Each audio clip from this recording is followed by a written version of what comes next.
Hey everybody, welcome back to the Pub Trivia Experience. My name is Chris, and we have got a packed house for your show today. So we're not going to hide this from anyone. We are doing we are back to our regular game. 4 rounds of trivia, 4 questions per round. We have our pregame, we have our midpoint, and we have our 3 wager questions at the end, and we have got a packed house. Joining me today, from right down the road in Largo, Florida, say hello to Mr. Tony. Hey guys. Tony, what are you drinking today? I am kicking it a little easy tonight, going with a nice smooth red ale from Brew Hub. Tony, I am also actually drinking a red ale, or an amber ale. What is it? This is from a brewery called Rock Brothers Brewing over in Tampa, Florida. Rock Brothers partners with musicians. So they have partnered with a couple different musicians, and this particular band was one that I listened to a lot back when I was in high school and college. This is the 311 Amber Ale. Ooh, nice. And it's delicious. I get it. It's really good. Rock Brothers, for those that don't know, they do deliver across the U.S. So you can actually buy, they've got 311 Amber out right now, and they have a Daughtry. I think it's a Florida Vice. I have it in the fridge. I haven't even opened it yet. But the 311, I've got this one here. I've got 3 more back here, so we'll see how many I get through tonight. But it's really good, and they're the good old pint-sized cans. They're really good. All right, we're gonna go ahead and leave Pinellas County, heading out to Tampa. We have got Miss Jen. How you doing, Jen? I'm good. It's actually funny you guys are talking about drinking reds over there. Out of my dying for a pint Winchester Tavern glass here, or glass, I am drinking a red as well. It is Red V8 Splash Berry Blend. Very nice. Amazing. There you go.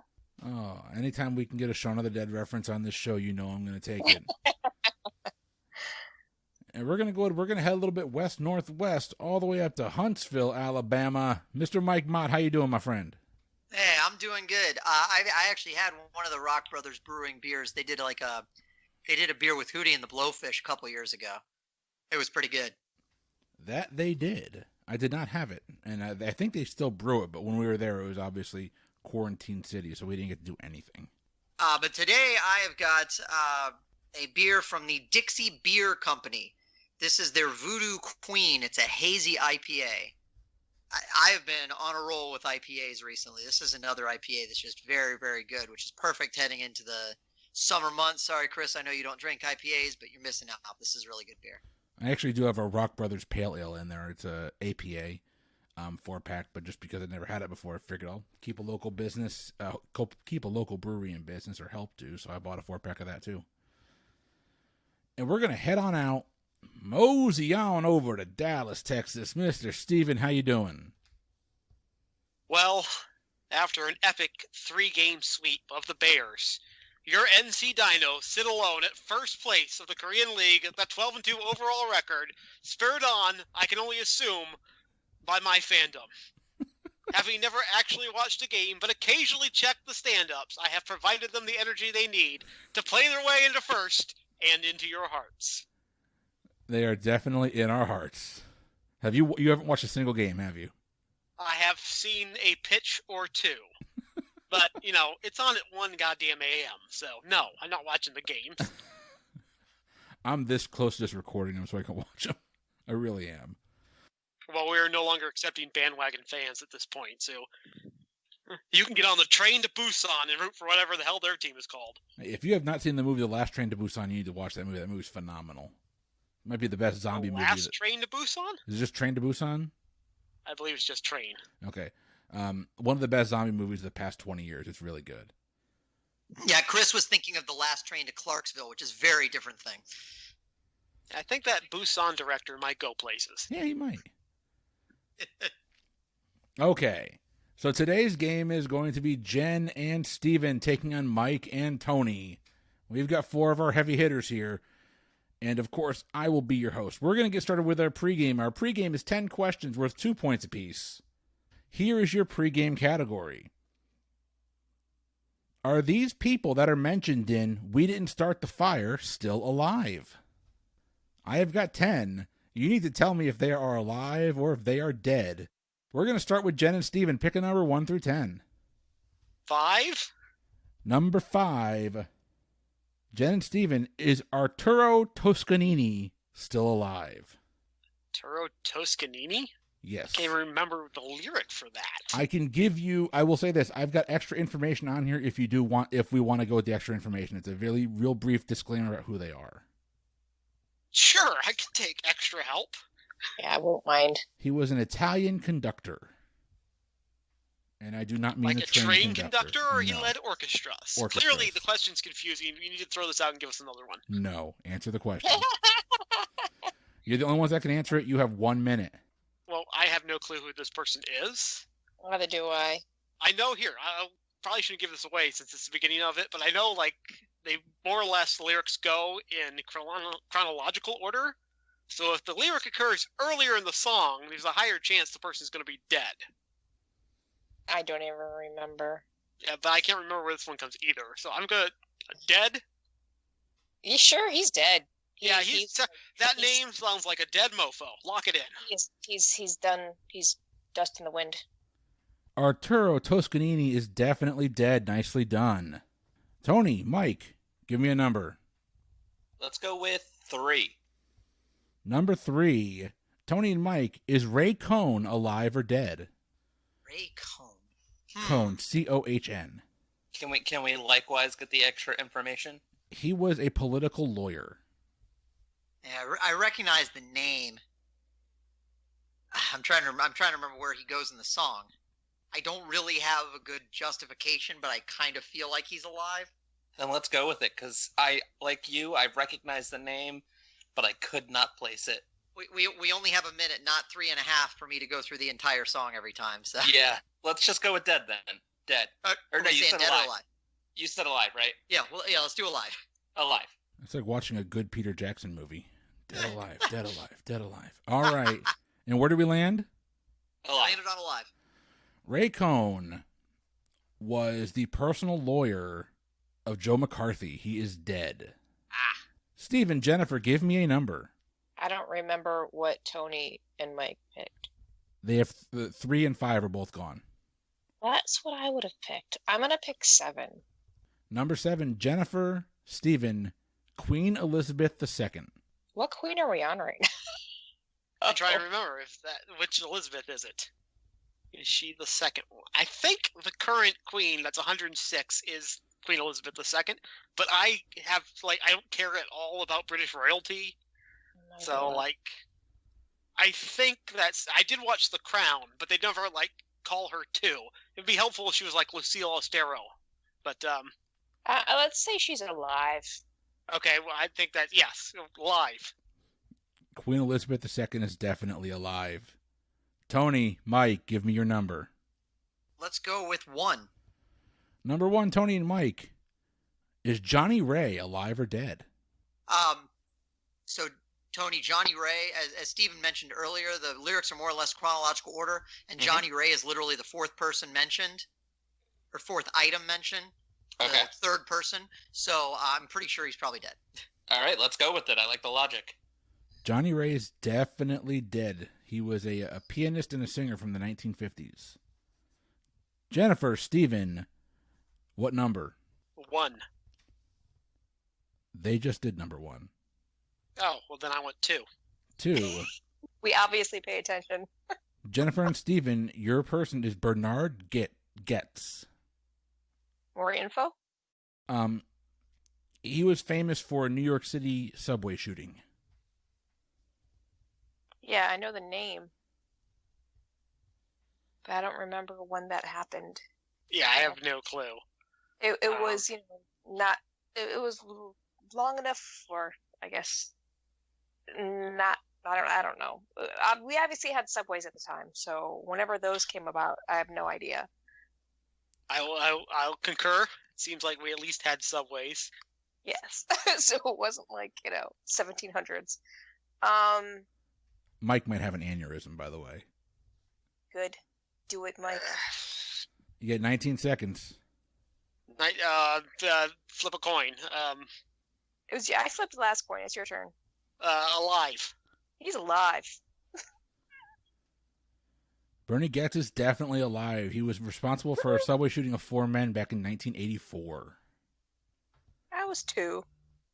I was not yet here. All right, Steven, nicely done. Jen, nicely done. Tony and Mike, give me your number. Let's go with 8. Number 8.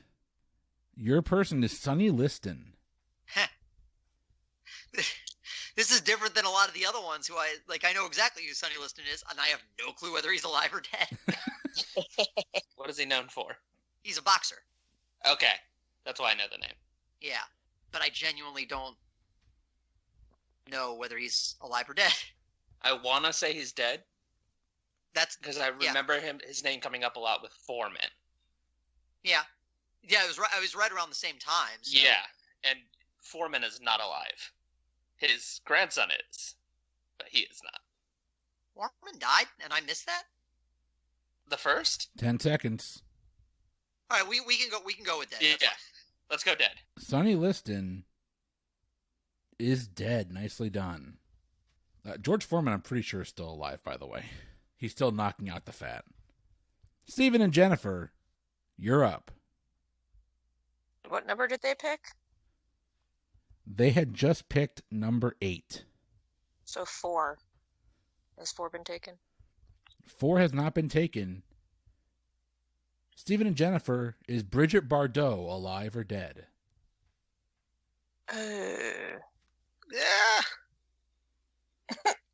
Sound like a pterodactyl. Well, I know she was an actress. Yeah, if she's alive, she's, up there. Like, way up there. I feel like if any of these people are alive, they're up there, though, right? Generally, probably. Bridget Bardot. You got about 20 seconds. I'll go with dead. Okay, it's your turn to pick. Dead. Yeah, or she's dead. Bridget Bardot is actually alive. Oh. What was her role that she got famous for? I know she... That I don't know. I know she was a model in like the 50s and early 60s. Okay. It's about the extent of my knowledge of her. I'm sure she strikes me as one of those that might have been in the really bad B movie guy. What's his name? Roger Corman? Yeah, I think she strikes me as someone that might have been like a Roger Corman film, but I don't know. Okay. I could be thinking of the wrong person entirely.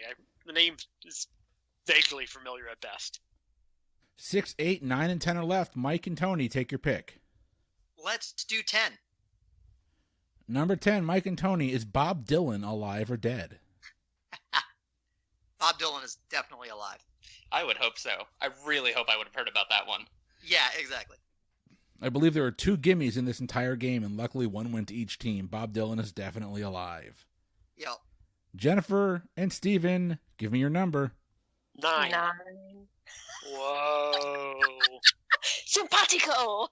Number 9. Oh, they're dead. We're locked in. Okay, they've locked in with dead. It's gotta be dead at this point. You gotta take it. That's a lock-in answer. Number 9, your person is Floyd Patterson. I don't even know who that is. Yeah, I'm familiar with them as I am Bridget Bardot, so I'll just stay with the lock-in. Dead. Dead, totally. Floyd Patterson was the boxer named alongside Sonny Liston. They fought twice, and Floyd Patterson is dead. Yeah, it's gotta be bad if Steven and I are simpatico in anything. And that leaves the number 6 to Tony and Mike. Tony and Mike, is Chubby Checker alive or dead? I gotta believe. Ugh. Mind you, I ran this by my wife yesterday, and she goes, "Isn't he the one that died in the plane crash with Buddy Holly?" No. That was the Big No. Bopper. Yeah. I honestly don't know. Like, my initial gut instinct was dead because I kind of put him around the same time as Little Richard, who just died. But then I was like, I think Chubby Checker might have been a little later because he's listed right along that famous Stanley Kubrick flick Psycho in the song. That's your And that's one. my one That's for your cast. one. Tony, do you have a gut feeling one way or the other? My gut feeling was dead. My gut feeling was dead too. Okay, let's go with it then. Chubby Checker is actually alive. So there are 5 people left alive that were actually named by name in that song. There are only 5 of them that are left, and all 5 of them appeared there. They were Bernard Getz, Bridget Bardot, Chubby Checker, Queen Elizabeth II, and Bob Dylan. Everyone else by name in that song has since passed on. We're going to move into our game. It is currently an 8-6 lead for Steven and Jennifer. Round 1. Question number 1.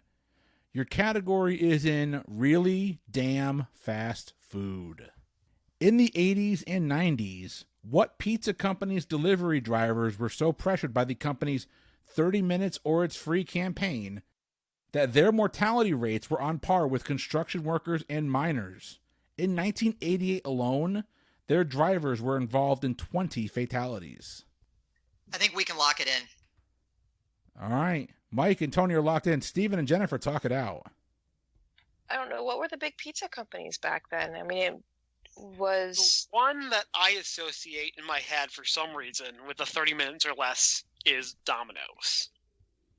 I feel like they were sort of the first in the delivery game, and for some reason I associate them with that 30 minutes. I don't know if they were literally killing their drivers to do it, but I feel like they were first national in the delivery game for pizza. Okay, because when I was younger, we didn't do delivery pizza stuff, so I have no idea on this one. That's because you were in Wisconsin. It takes forever to get those damn cows to move out of the road. Well, I lived in a bar. We had bar food. That's a story we're going to get into in another podcast. That's a fun story. I'll go with you, Domino's. I'm cool with that. Okay. They have locked in Domino's. Mike and Tony, what do you say? We also locked in with Domino's. For some reason, the way I thought about it was I was pretty sure Domino's was 30 minutes, and for some reason I had in my head that was Domino's was 30 minutes and Pizza Hut was 35 for some reason. That's what I had in my head, but that's what we locked in with. Ironically enough, I worked at Papa John's when I was younger, and I can guarantee you that their delivery time has never been under 35 to 45 minutes. So I knew it wasn't Papa John's, and I watched a 25-minute documentary on YouTube about Domino's and the way they changed. I remember this coming up. It is definitely Domino's. Nicely done to both teams. That was not an easy question to start off with, and y'all made it look easy. Round 1, question number 2. Your category is cereal is making a killing on podcast advertising. Your question: what unidentified serial killer would often communicate with local police and newspapers? Once they even left a 340-character cryptogram that has not been solved to this day. Chris, I think we can go ahead and lock in. All right, they're locked in. Tony and Steven. Tony and Mike are locked in. Jennifer and Steven, talk it out. Jennifer, you're on mute. Silent. Sorry. Saying, oh, sorry, while you're on mute does me no good. Listen to me, okay? You Listen, said Linda. you didn't want us talking over each other, and you're talking over me right now. So, I mean, the serial killers that I have brushed up on are mainly ones from Wisconsin. So, remember, I lived a block away from Jeffrey Dahmer, and he bought me penny candy all the time. But, I mean, Zodiac, the only two that I can think of that are, unnamed are the Zodiac Killer and then, what's his name? But it was, in the UK a long, long, long time ago, Jack the Ripper. So, I don't know. I'm good with Zodiac Killer if you are, Steven. I mean... Yeah, I'm pretty sure it is. I mean, I only saw the film once a long, long time ago, but I think I'm pretty sure Zodiac Killer is the answer. They have locked in Zodiac Killer. Mike and Tony, what do you say? Funny thing is, I know a lot about the Zodiac Killer, and know that he was active in the San Francisco area. Well, I know a lot of the public information, Stephen. I see the looks. But we also decided to lock in with Zodiac Killer. And it's a good thing that you did. It was definitely the Zodiac Killer. Nicely done. Round 1, question number 3. Your category is in music-ish? Music-ish? What peer-to-peer file sharing application was once sued by the Recording Industry Association of America, or RIAA, for $72 trillion? That is greater than the GDP of the entire world. Chris, we can lock in. Tony and Mike are locked in. I feel like we're going to say this again, but Jennifer and Steven, talk it out. All right, so my initial thought on that was because I never really downloaded stuff like that because I was not technologically savvy. So my first thought was it Pirate Hub or something like that? But then Steven came up with Napster, and I think that was like a big thing that we had talked about in a previous podcast. So I'm more apt to believe somebody who's probably way more, younger, yes, but probably more technologically savvy than I am as well. So I, too, have never downloaded illegal things from the interwebs. Is that what they are? So the Googles obviously, are a series of tubes. I don't know how to and would never do that because it's the morally wrong thing to do. It is. But yes, I did suggest Napster because they're kind of famous for getting the pants suit off of them and destroying a service that many people other than myself used. I have downloaded my fair share of Metallica. Did you hear that, FBI? Come and get him. Come and get him. No, I'm good with Napster. They have locked in Napster. Mike and Tony, what do you say? Tony and I looked at each other pretty much right away. We said Napster. Tony also threw out LimeWire, which did give me pause for a second, but I don't remember. The Napster thing was so huge that I think we were pretty sure it's Napster, so we locked in with Napster. We have another same answer. The difference, though, is that nobody got it right. The RIAA actually sued LimeWire for $72 trillion in damages. Tony, we should have. See, I should have talked that out a little more. When you said LimeWire, did you go, hell, maybe? I couldn't remember LimeWire getting overtly sued. So I was just like, I knew they got in trouble, but I couldn't remember whether they got sued. So that's the only reason I threw it out. And I didn't remember really Napster getting sued specifically, but I just remember they were the big one that was felt like it was in the spotlight. So right. And let's just say that streaming services have made me a more moral man. Yes. The only thing that stopped you from downloading music illegally is $10 a month? Hey, I never said that. I never said I downloaded music illegally. I just said it made me a more moral man. Okay. I'll say unequivocally that I downloaded music illegally, and if I liked 2 songs from a band, I bought their album. So I definitely gave more money to the music recording industry because of illegal downloads than they would have gotten from me otherwise. So that means Mike never owned a Fuel album before. I actually owned 2, but that was before music downloading. So in my hands again. Oh, shh. No. All right. Can we just get back to how does one calculate $72 trillion worth of damages? I want to see the math on that. I would love to see the math on that. More than the GDP of multiple Earths worth of damages. I'm waiting for the Netflix documentary. That's what I want to see. All right. Round 1, question number 4. Your category is movies-ish? Yes, Mike. Yes. By the way, Mike, just so you know, I feel like that is like 7 straight music questions I have written that you have not gotten right. In my defense, that was blatantly a music-ish question. That's true. Round 1, question number 4. Your category is in movies-ish. What actor holds the distinction for being the only person to appear in live action in a Pixar film? I know who it is. I just can't think of his name. I've got it. First, we can go ahead and lock in. Tony and Mike have locked in. Steven, what do you and Jennifer think it is?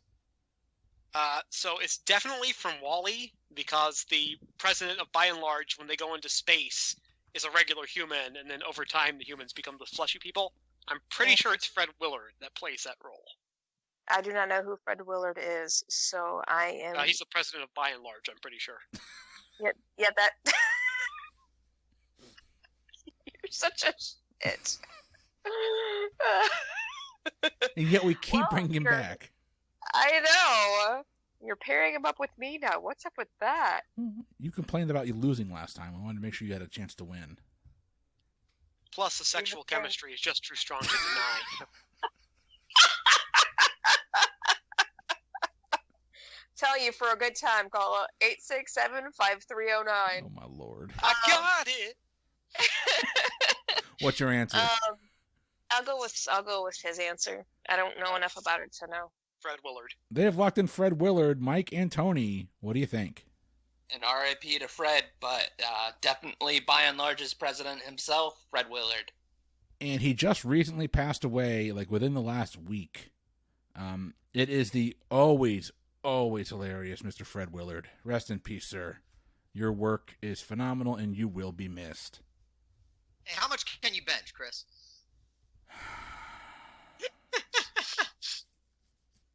I'm sorry. I love him and Best in Show.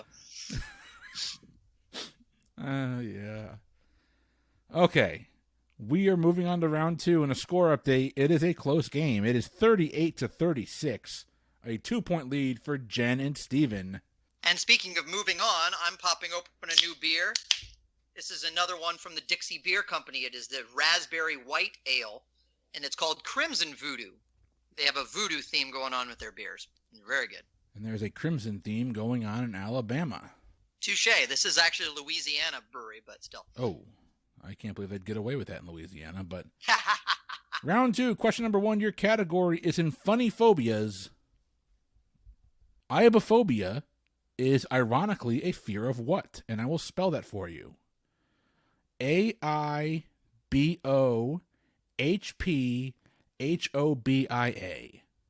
Chris, we can lock in. Tony and Mike have locked in. Jennifer and Steven, talk it out. It's the one where it's spelled the same backwards and forwards. It's a palindrome, right? Yes, that's a palindrome. And Okay. I believe the spelling Chris gave us was a palindrome, so I'm willing to go with that. Yeah, because that one, that's a funny one to me. Because those people are assholes that made that up.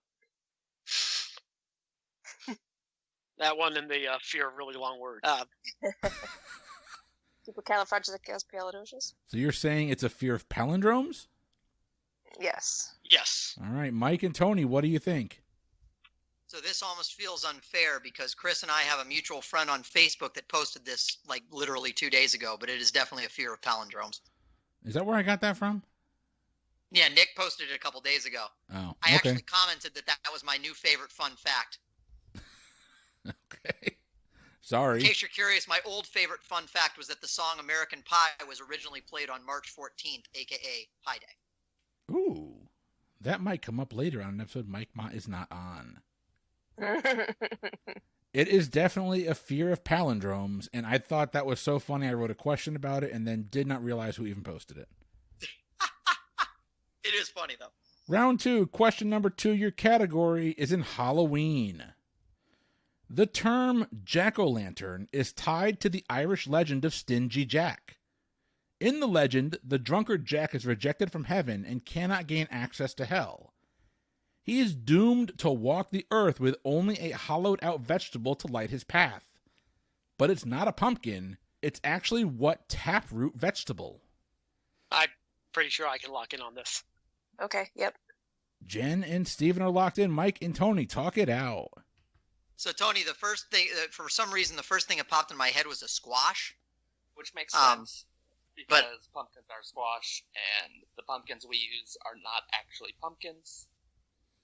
Well, you know more about this than me, then. Well, no, I'm using logic to get to your answer. But that's kind of how I was feeling about it as well. Okay, I never use logic to get to my own answer, so when others can do it for me, it's so much better. I'm good with that. Yeah, so let's go with squash. They have locked in with squash. Jennifer and Steven, what did you say? Well, considering they said taproot, Steven... I picked an actual taproot when I said turnip. That wasn't even like a hint. That was plainly in the question. There's only a handful of taproot vegetables, and the correct answer is a turnip. So I have no idea what a taproot vegetable is. I'm going to throw it out there. Neither do I. Steven, do you want to tell them what a taproot is? I don't know if I can give you the definition of what all of them are, but it's like turnips and like beets and radishes and any of the ones where it's like the little bulb and the long stem you gotta pull they're out. the Gotcha. root itself goes deeper into the ground. So it's not a band with a one-hit wonder with a song called Poem back in the early aughts. It is that too, but that's not what we're looking for. Okay. 10 points to Jennifer and Steven as we move on to round 2, question number 3. Your category is history. What nation refers to World War II as the Blessed War because it declared its full independence from Denmark in 1943 while Denmark was still under German control? I feel pretty confident about this. Does Jennifer feel confident enough to let Steven lock in? Yeah. Lock it in, lock it in. All right, Mike and Tony, talk it out. So I have no idea. None whatsoever. So I'm trying to think. I know I was saying Iceland popped into my head. I don't know if they were. I mean, I figured okay, Greenland is still part of Denmark. So Mike, I think you're onto something because I was trying to remember when Iceland became an independent country. And I think it is in the 1940s. I know a lot of, I was saying before they locked in South America, but I think that a lot of them didn't gain their rights until the 1950s or before the Great Wars. So if you have Iceland in your mind, I think that's a good answer. it's like I said, it's just the one that popped into my head. I don't have a strong feeling, but I don't know if I'm personally going to come up with anything better. All right, yeah, I'm pretty sure it was the early 40s that Iceland got their independence. So let's go with Iceland. I'm good with that. They have locked in Iceland. Steven and Jennifer, what did you say? We also locked in with Iceland. So, Iceland and Denmark. Iceland was a territory of Denmark. Iceland and Denmark basically severed their ties back in 1918. But they did have loose ties up until Iceland took a vote while Denmark was under German control in 1944.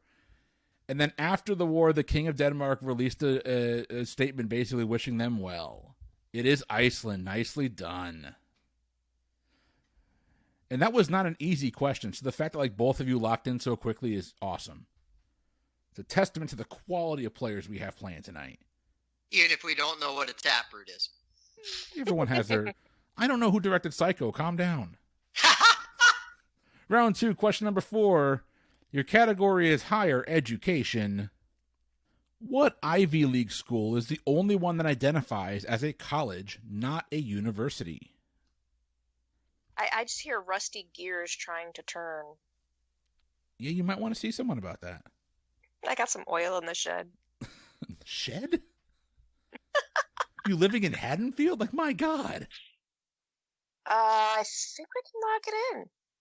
And listen, don't judge. Jennifer and Steven are locked in, yes? Steven? Yeah, we can lock. All right, Mike and Tony, talk it out. Okay, so Harvard is a university, Yale's a university, University of Pennsylvania is clearly a university, Princeton is a university, Columbia is a university. Brown is a university. What'd you say? Brown is a university. Dartmouth, maybe a college. I was just about Cornell's to say to a you before university. Yes. I was just about to say to you before they locked in, I think it's in New England. So Dartmouth would make sense. Yeah, are there any we haven't named? I'm okay going with Dartmouth. I'm probably forgetting one. You've got the University of Florida. They are the Ivy League of the South. I went to Vanderbilt. The University of Florida is definitely not the Ivy League of the South. Apologies to Tulane, the actual Ivy League of the South. No, I think we named the majority. Let's go Dartmouth. I think it's the only one that, yeah. All right, Mike and Tony have locked in with Dartmouth. Steven and Jennifer, what do you think?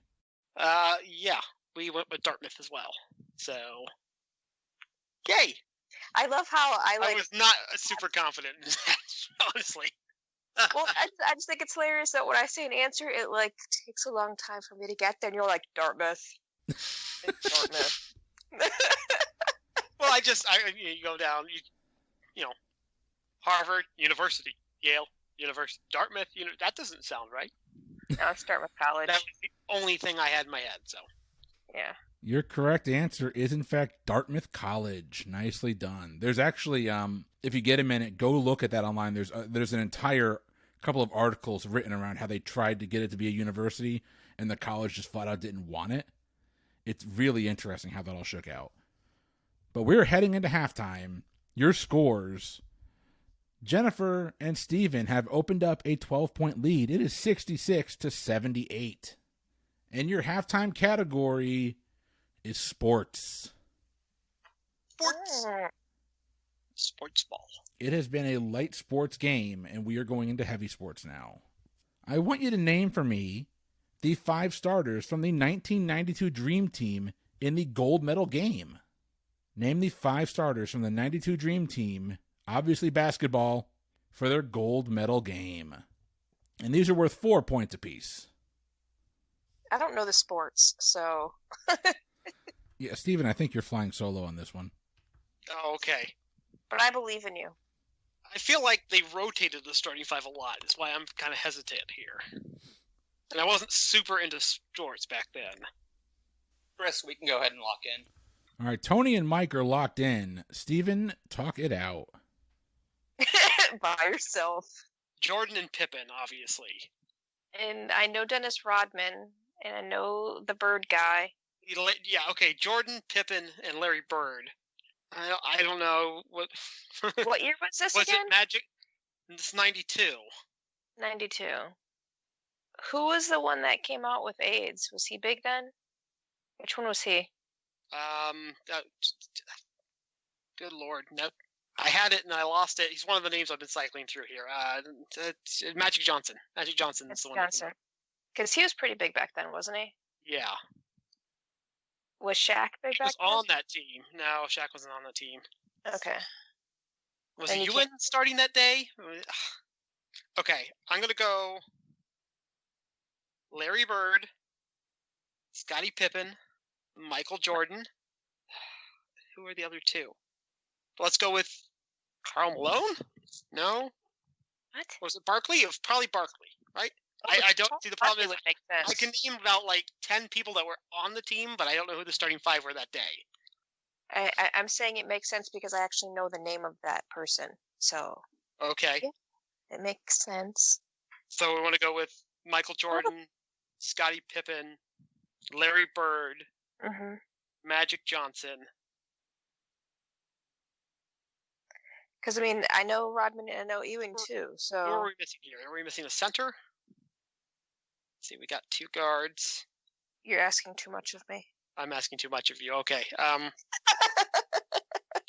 I'll say Jordan, Pippen, Bird, Johnson, Karl Malone. I don't even know who that is. So, yeah, Malone it is.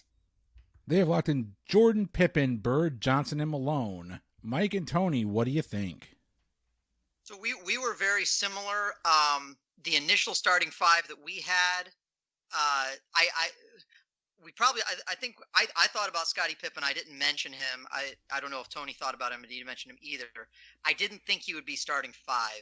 So our original starting 5 was that we thought of was Jordan, Patrick Ewing, Magic Johnson, Larry Bird, and Karl Malone. And then Tony said, I think it might be Charles Barkley, not Karl Malone. So our final answer was Jordan, Ewing, Magic, Larry Bird, and Charles Barkley.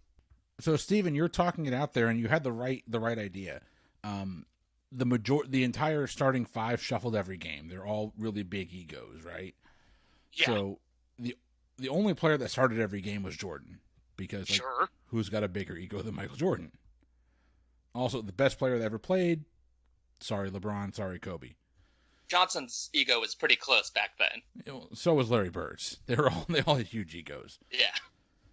Your starting 5 for the championship game was Michael Jordan, Scottie Pippen, Magic Johnson, Karl Malone, and Patrick Ewing.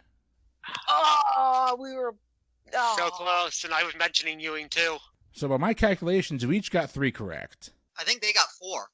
No, we got 4 correct. 4. No, you had Bird. Yeah. Bird was the Malone. only one they missed. They had Malone, Jordan, Magic, and Pippen. Oh, I thought you had Barkley. No, we had No. Barkley. No, they had They're- Barkley.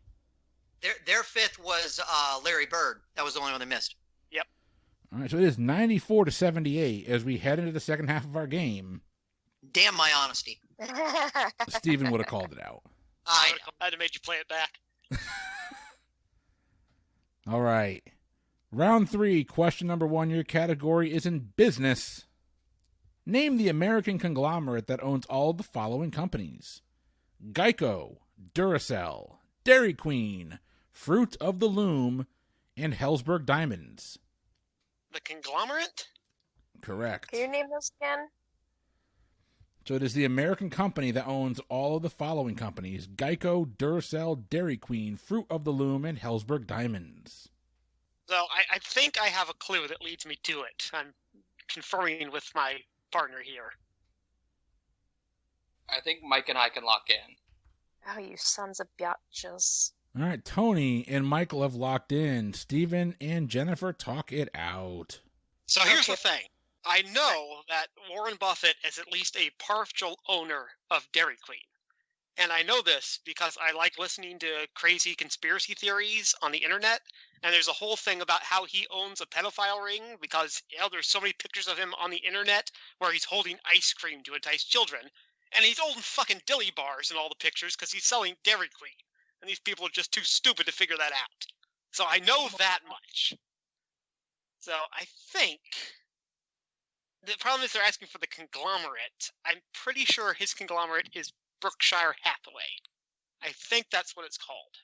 And I don't know about any of the other companies, but I can guarantee you he owns Dairy Queen. I'm good with that. Yeah, we'll go with Berkshire Hathaway. They have locked in with Berkshire Hathaway. Mike and Tony, what do you think? So, Stephen, I got to this answer a very similar way to you. I had Geico for years, and I hate the company, and I wanted to make sure that I didn't do business with any of them or their partners. And then I found out that they are, in fact, owned by Berkshire Hathaway. So that's what we're locking in with. And I was no help on that answer whatsoever. I just want to be abundantly clear on that. And Warren Buffett has made a lot of money off of a lot of us rather fluffy gentlemen who like our Dairy Queen and our 2XL Fruit of the Looms. It is Berkshire Hathaway. Nicely done. 10 points for everybody. As we move on to question number 2 in round 3, your category is religion. What is false? The views of Steven do not reflect the views of the Pub Trivia Experience. Here is your question. With between 40 and 50% of its population identifying as atheists, what Asian country is the most irreligious in the world? The problem is my partner and I, kind of have sensible answers right now, so we might be stuck in a limbo for a minute. Yeah. Oh, I can hold one half of the stick. Well, let's go ahead and hear their points, because Mike and I are locking in. All right. Damn it. It's about to lock in. Jennifer and Steven, talk it out. So my initial thought was a lot of like the smaller countries, like the Philippines is mainly Catholic. Singapore is Catholic Christian.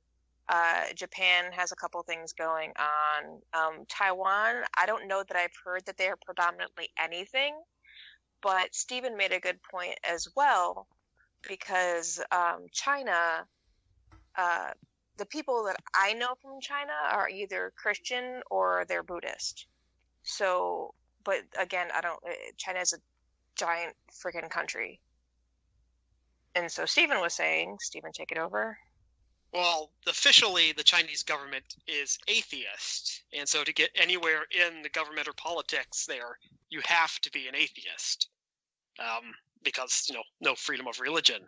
So I would figure that most self-identifying atheists, in terms of per capita, would probably be China in the world, I would guess. I mean, that would make sense considering their population is so much more immense than any of the smaller Asian countries. So I'm willing to lock it in with China. Yeah, we'll go with China. So I want to be clear here. I never said they had the most atheists. I said their population, between 40 and 50% of their population identified as atheist. It had nothing to do with the population in the country. Yeah, per capita we're talking. Yes. Okay, you're going with China. Yeah, I'm still willing to go with China. All right, Mike and Tony, what do you think? The way he says that, it sounds like we're wrong. So I had a similar thought process initially to what Steven did, which is basically that China is officially an atheist country. So, but Tony pointed out there's a lot of Taoists and Hindus in China, and I was like, yeah, and there's also actually, I think China has like one of the biggest, just not per capita, but overall population size of Muslims in the entire world. So we kind of ruled that one out, and then Tony had suggested Japan. I don't know anything about the religion of Japan. I mean, I lived there. I attended church there for a year, but I know nothing about the people there and their religion. So, but that sounded like as good a guess to me as any. There was no way I personally was going to get there. Tony, I don't know what you were specifically thinking regarding that, but I just know that in Japan, a lot of importance is put around the family and ancestors as opposed to specific religious ideas. So I know that as a country, they're not too worried about deifying pretty much anything, and the way they approach things is very unlike most religions ever try to approach life. Obviously, they have a smaller population than most countries, but like Chris said, it was per capita and not per population size, so that's kind of where my thought process went. So what did we go with? we locked in with Japan. So we've got a point of points of separation here. One team went with China, one team went with Japan. And one team got the answer correct. Steven's logic is actually spot on. It is China. 10 points for them. Round 3, question number 3. Your category is literature. The Bram Stoker Award for Literature celebrates superior achievements in horror writing. What author has won the award a record 13 times? I think Jen and I can lock in. Steven and Jennifer have locked in. Mike and Tony, talk it out. Both of us immediately thought Stephen King. I mean, who else? He's the king of horror. He Right. has that title for a reason. He has to. I just wanted to make sure there weren't any other names that Popped into your head. I mean, like, I'm pretty sure it's not R.L. Stine. Dean Koontz, maybe, but 13 times? I don't think so. It's got to be. This is more of a thriller than horror. That's fair. Yeah. So I mean, I'm fine with Stephen King. I just Okay. didn't want to jump all over No, it and be like, oh, there was something else there. So completely understand, but I think we're right on the money with that one. They have locked in with Stephen King. Jennifer and Steven, what do you think? We both jump on the same thing. I mean, Stephen King is one of the heaviest hitters in horror these days anyways, so it's the most logical answer. They have both locked in with Stephen King. If I had told you there was an author that wrote from between 1976 and 2016 a series of books called The Vampire Chronicles, and I would have told you that person is Anne Rice, and she still did not catch Stephen King for Bram Stoker Award nominations or wins, would that be surprising? No? Okay. They're all on mute. I swear. My jokes are funny, damn it. But the correct answer is, in fact, Stephen King. Nicely done. We are moving on. Round 3, question number 4. Your category is in music. And Mike will be happy to know that I did not write this question. This question comes from my lovely wife, Leah. fuck. Mike has locked in. Here's your question. Both Van Halen and Criss Cross had hits with a song titled what? Tony, we can lock this one in. Tony and Mike are locked in. Jennifer and Steven, talk it out. So, Jen, how you feel about the sports ball is how I feel about this question. Oh, great. I'm trying to remember Trying to remember like the big crisscross song from back then. I don't even think you were alive yet. Probably not. I was born in 'cause I remember they 85 always... to give you a reference. Okay. Yeah, because I remember they were big for wearing all of their clothes backwards, which is really awkward. Look really ridiculous. One of their big songs, I think, was called Jump. I've heard that song before. Is there a Van Halen song called I Jump? don't know if that's a Van Halen, but I'm okay with that. That's the only song by them that I remember. I'm fine with going with Jump. All right, yeah, we're gonna go with Jump. And Steven and Jennifer have locked in with Jump. Mike and Tony, what do you say? You might as well do what Chris Cross will make you do, and that is jump. Points all around. It is Jump. Nicely done. Daddy Mac will make you jump, jump. The Mac Daddy make you jump, jump. Oh, sorry. Might as well jump, jump, bum, bum. Might as well jump. Oh yeah. So Steven and Jennifer swept that round. Mike and Tony got 3 out of 4. Your score going into the final round, 134 to 108 in favor of Steven and Jennifer. Round 4, question number 1. Your category is in military. What 3-word term is the name of a military strategy that states the prospect of annihilation for both sides would prevent either side from using nuclear weapons in the event of a conflict? Okay, we can lock it in then. Steven and Jennifer have locked in. Mike and Tony, talk it out. So yeah, we were I'm just on like the cusp. 99% sure that it's mutually assured destruction. I am with you on that. I had it on the tip of my tongue and I couldn't find it. And then as soon as I saw it, I was like, yep, that's it. They've locked in mutually assured destruction. Steven and Jennifer, what do you say? We Ditto. also went with MAD, mutually assured destruction. Points all around. Nicely done. We are moving on to round 4, question number 2. Your category is in sport ball. No. As you know, if I am a fan of the Spice Girls, I am definitely going for Sporty Spice. That's not true at all. Okay. The first ever Soccer World Cup took place in 1930 and was won by what South American country? You might as well jump. Just go ahead and jump. Nah, I'm only on the second floor. That wouldn't get me out of this. Chris, Mike and I can go ahead and lock in. Mike and Tony are locked in. Jennifer and Steven, talk it out. So, the only thing I know about soccer is that usually the country with the bigger population wins. Like, that's sort of the main thing that the small countries usually lose. So, And I kind of went with the one, like, there's the one South American country that really popped out in my brain in regards to this kind of sports ball, and that was Brazil. yeah, and since that fits what I'm thinking, I think we should go with Brazil, right? Yep, sounds good to me. Yeah. They have locked in with Brazil. Mike and Tony, what do you say? My immediate instinct was to say that this was the one and the only one that Uruguay won. So we locked in with Uruguay. 1930, South America is the only World Cup won by Uruguay. Nicely done, Mike and Tony. They are cutting into the lead as we head into round 4, question number 3. And your category is, in Chris's favorite, geography. And Mike, I will have you know that geography is literally only bodies of water. And to prove my point, here is your question. The historical region known as Mesopotamia is situated around what 2 rivers? We can go ahead and lock in.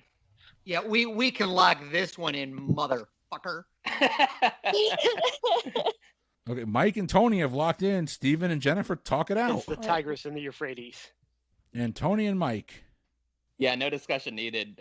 Tigris and Euphrates. I think we all knew that one right off the bat. In a question that should have been in round 1, your correct answer is the Tigris and the Euphrates. Nicely done. Bear in mind, my wife did teach world history, so. That's true. That's true. All right. Round 4, question number 4, your last question of the main game. Your category is science. Science? In 1961, who became the first American to travel into space? A decade later, he would walk on the moon. This is a round. Okay. Yeah, I can lock in. Steven and Jennifer have locked in. Tony and Mike talk it out. Tony, I'm fairly certain he not only walked on the moon, but hit a golf ball on it. You are I'm pretty right. sure the answer is Alan Shepard. You are absolutely right. Fun fact about this, he smuggled the makeshift golf club onto the shuttle. So we're locking in with Alan Shepard. I think someone kidnapped Jennifer. Jennifer, are you in the back of a car? No, sorry. I put you guys in my pocket because my friend just brought over a bunch of fresh veggies from a local farm, and I was putting them in the kitchen. I want friends that bring me fresh veggies at 11 o'clock at night. I know a fresh vegetable farm.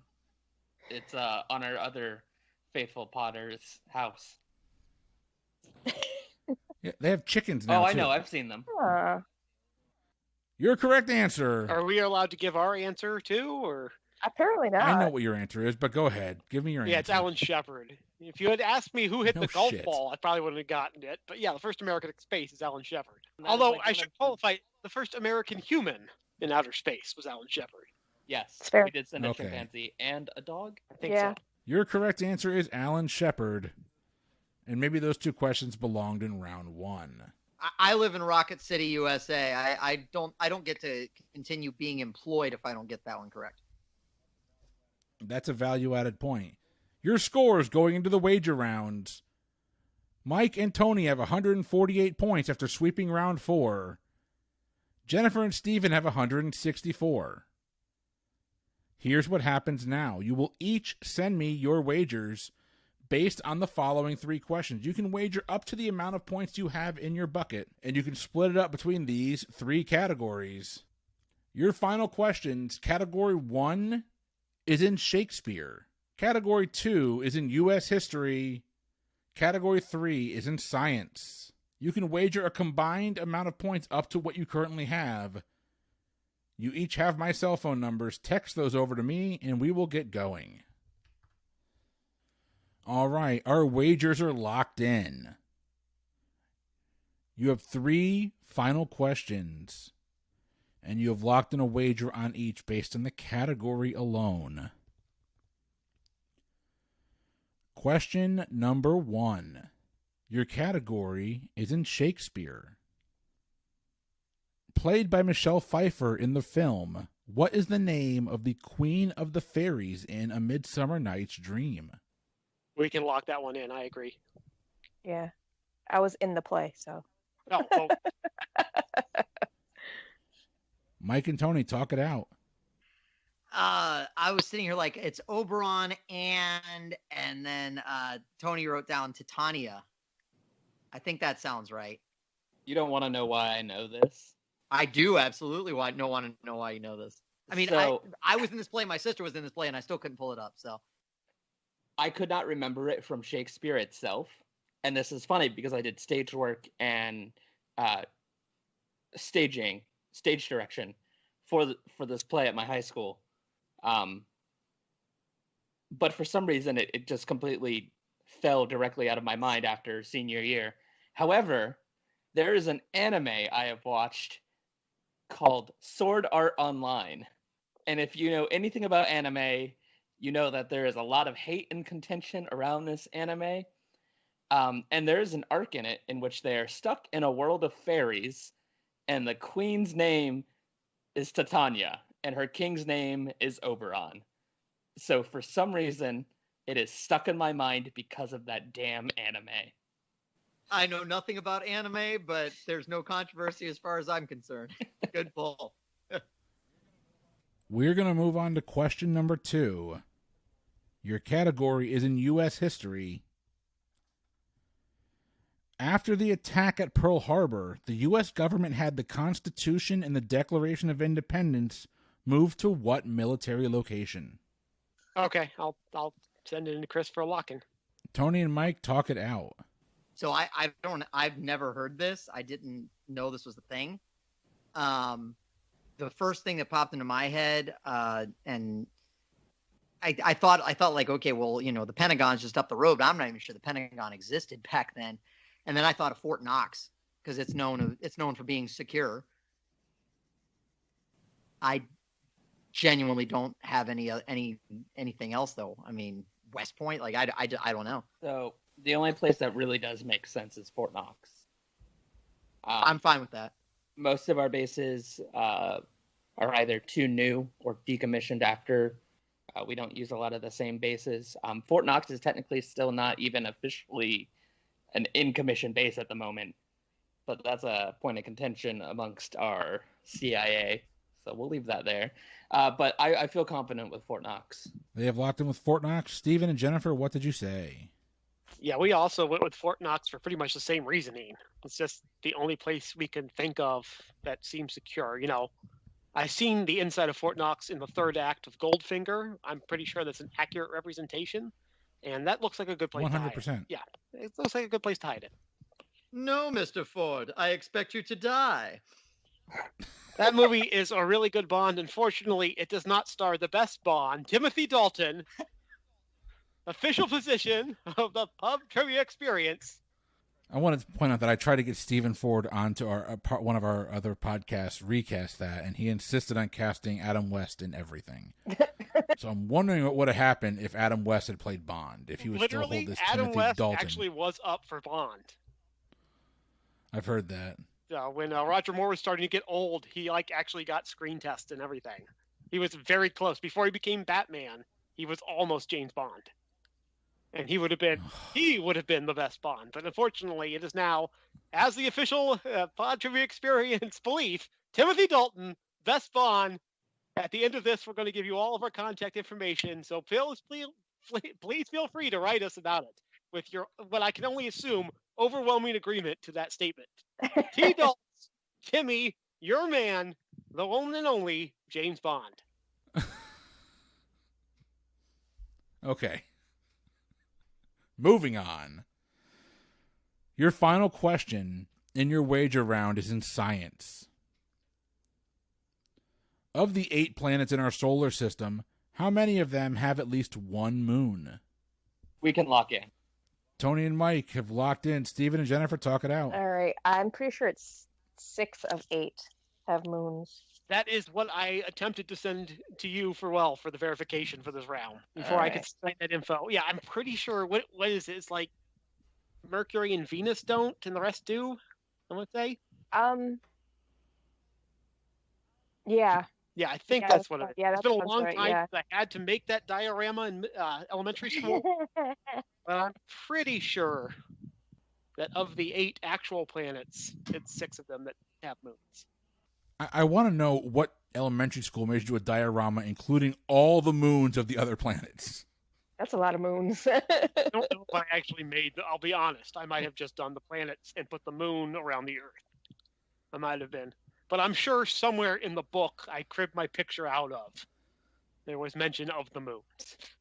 All right, so you're locked in with 6. So this is how old I am.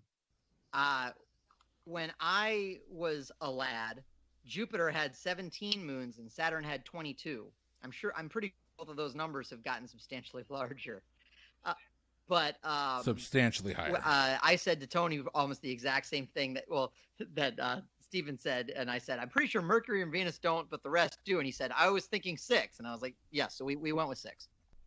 All right, we're going to go through this one more time, and we're going to give your answers. Question number 1, your category was in Shakespeare.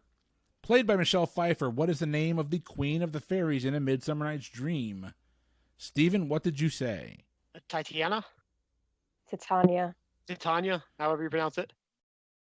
Mike and Tony. We likewise said Titania. That is correct. And what were your wagers? We wagered 50 on that one. Steven and Jennifer. We wagered 55. All right. Question number 2. Your category was in U.S. history. After the attack on Pearl Harbor, the U.S. government had the Constitution and the Declaration of Independence moved to what military location? What did you say? Which one of us do you want to hear from first? Neither. Yeah. We'll start with Steven and Jennifer. What did you say? We said Fort Knox. And Tony and Mike. We we also like- said Fort Knox. And Tony and Mike, what were your wagers on that question? We wagered 48 on that one. Steven and Jennifer, what was your wager? 55. And your correct answer is actually Francis Ford Coppola knew his nephew was going to be a huge fan of the Declaration of Independence. They actually just moved it to his house in L.A. Not sure if you guys knew that. No, I thought it was still at the Smithsonian or whatever. We're not using the Constitution anymore, so we don't really need it. Fair True. point.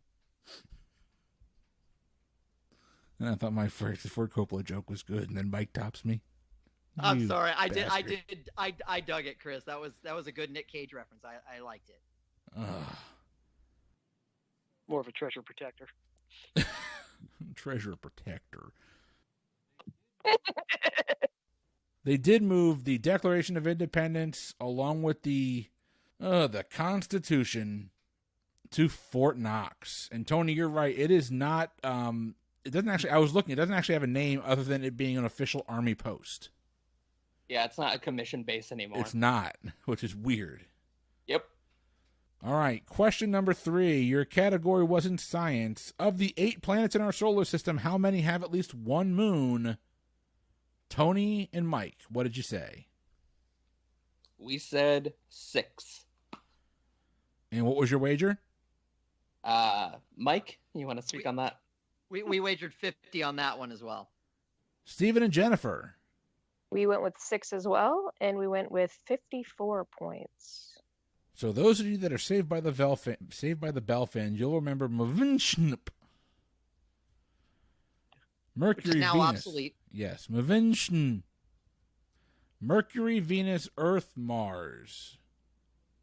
Jupiter, Saturn, Uranus, and Neptune. Of those, Mercury and Venus do not have any moons. The correct answer is 6. Your final score tonight, possibly the highest scoring game we've ever had. Tony and Michael ended up with 296 points, but Jennifer and Steven were just a little bit better, 328. Yeah. Well done, guys. Well done. It was pretty much. I mean, honestly, like the you guys had that 2-point advantage at the outset, and I forget which other questions you got. Oh, I guess you got one more point on the halftime, and I mean, you guys did a great job. It was a push and pull game the entire time. Yep. Mm-hmm. Those are some crazy scores. This might have been one of your easier games, Chris. So this has been another episode, everybody, of the Pub Trivia Experience. I am 2 beers in. I am calling it a night. For the Pub Trivia Experience, though, I have been Chris. I've been Tony. I've been Jen. I'm 3 beers in, and I've been Mike. And I've been Steven. Before we sign off, you can find the Pub Trivia Experience on Instagram and Facebook, Pub Trivia Experience, on Twitter, at Pub Trivia Pod, pubtriviaexperience.com. If you want to be a part of the show, whether you want to play a game or host, email us, pubtriviaexperience@gmail.com, or really, you can pretty much find Jennifer's phone number on any men's bathroom wall. 867-509. And that's why none of us actually headline a band. I did 20 years ago. Yes, you did. Yes, you did. But everyone, have a great weekend, a great week, actually, because this comes out on Sunday. Have a great week. We'll see you next week.